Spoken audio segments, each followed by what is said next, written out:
Good morning, You Can Help family. My name's Shena. We're reading the Old Testament. Today we're in 2 Chronicles, chapter 5. When Solomon had finished all the work related to building the temple of the Lord, he brought in the gifts dedicated by his father, King David, including all the silver and gold and all the utensils. These were stored in the treasuries of the temple of God. The installation of the ark. Solomon then summoned the leaders of all the tribes and families of Israel to assemble in Jerusalem.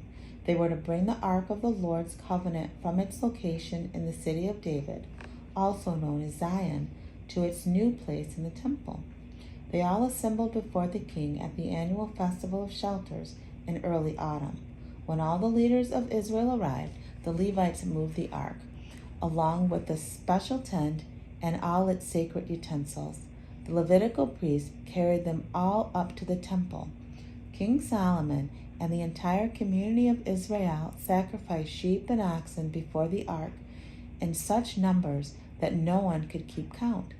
Then the priests carried the ark of the Lord's covenant into the inner sanctuary of the temple, the most holy place, and placed it beneath the wings of the cherubim.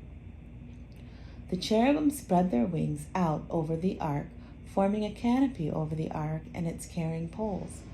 These poles were so long that their ends could be seen from the front entrance of the temple's main room, the holy place, but not from outside it.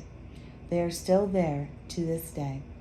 Nothing was in the ark except the 2 stone tablets that Moses had placed there at Mount Sinai when the Lord made a covenant with the people of Israel after they left Egypt.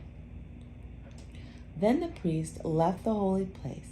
All the priests who were present had purified themselves, whether or not they were on duty that day. And the Levites, who were musicians, Asaph, Heman, Jeduthun, and all their sons and brothers, were dressed in fine linen robes and stood at the east side of the altar, playing cymbals, harps, and lyres. They were joined by 120 priests who were playing trumpets. The trumpets and singers performed together in unison to praise and give thanks to the Lord. Accompanied by trumpets, cymbals, and other instruments, they raised their voices and praised the Lord with these words: He is so good, His faithful love endures forever.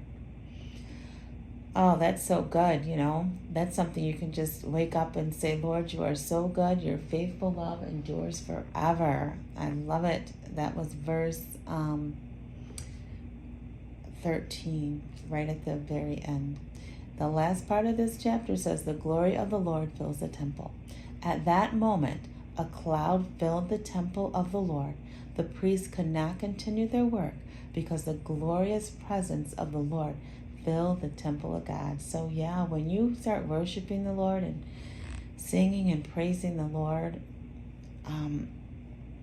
you just become filled, you just become in His presence. I like that. The priests could not continue their work, right? Nothing else mattered because the glorious presence of the Lord filled the temple. And that's what happens when we worship and sing. We're just filled, we can feel Him just being surrounded, by God. It's such a good place to be. So yeah, when throughout the day today, say, the Lord is good, His faithful love endures forever. That's it for today. A pretty short chapter. Always remember, you can have fun. That true healing begins with self-love. Why? Because God is love and He lives on the inside of you. Till tomorrow. Bye.